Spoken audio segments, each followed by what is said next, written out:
मसीह यीशु में आप सबकी सलामती हो। खुदावंद आप सबके साथ हो। खुदावंद आप सबको बरकत दे और कसरत से बरकत दे। आमीन। आइए चीज़ों, आज हम कलाम मुक़द्दस में से पढ़ेंगे। यीशु अपने शागिर्दों के पाँव धोता है। यूहन्ना की इंजील उसका 13 बाब।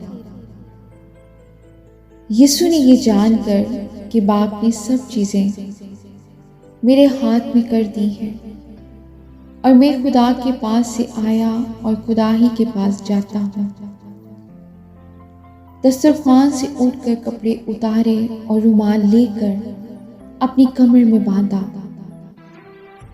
इसके बाद बर्तन में पानी डालकर शागिर्दों के पाँव धोने और जो रुमाल कमर में बांधा था उसे पोंछने शुरू किए। फिर वो शमौन पतरस तक पहुंचा। उसने उससे कहा, आए खुदावन, क्या तू मेरे पाँव धोता है? यीशु ने जवाब में उससे कहा कि जो मैं करता हूँ तू अब नहीं जानता, मगर बाद में समझेगा। पतरस ने उससे कहा कि तू मेरे पाँव अब तक कभी धोने ना पाएगा।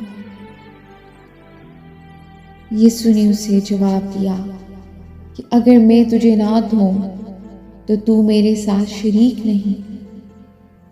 शमौन पतरस ने उससे कहा, आए खुदावंद, सिर्फ मेरे पाँव ही नहीं बल्कि हाथ और सर भी धो दे। यीशु ने उससे कहा, जो नहा चुका है उसको पाँव के सिवा और कुछ धोने की हाजत नहीं, बल्कि सरासर पाक है। और तुम पाक हो, लेकिन सब के सब नहीं, क्योंकि वो अपने पकड़वाने वाले को जानता था। इसलिए उसने कहा, तुम सब पाक नहीं हो। बस जब वो उनके पाँव धो चुका और अपने कपड़े पहनकर फिर बैठ गया तो उनसे कहा, क्या तुम जानते हो कि मैंने तुम्हारे साथ क्या किया? तुम मुझे उस्ताद और खुदावंद कहते हो और खूब कहते हो, क्योंकि मैं हूं। बस जब मुझ खुदावंद और उस्ताद ने तुम्हारे पाँव धोए तो तुम पर भी फर्ज है कि एक दूसरे के पाँव धोया करो, क्योंकि मैंने तुमको एक नमूना दिखाया है कि जैसा मैंने तुम्हारे साथ किया है तुम भी किया करो। मैं तुमसे सच कहता हूँ कि नौकर अपने मालिक से बड़ा नहीं होता और ना भेजा हुआ अपने भेजने वाले से।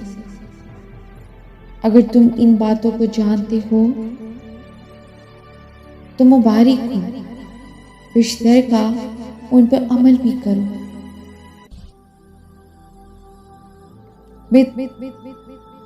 मैं तुम सब की बाबत नहीं कहता।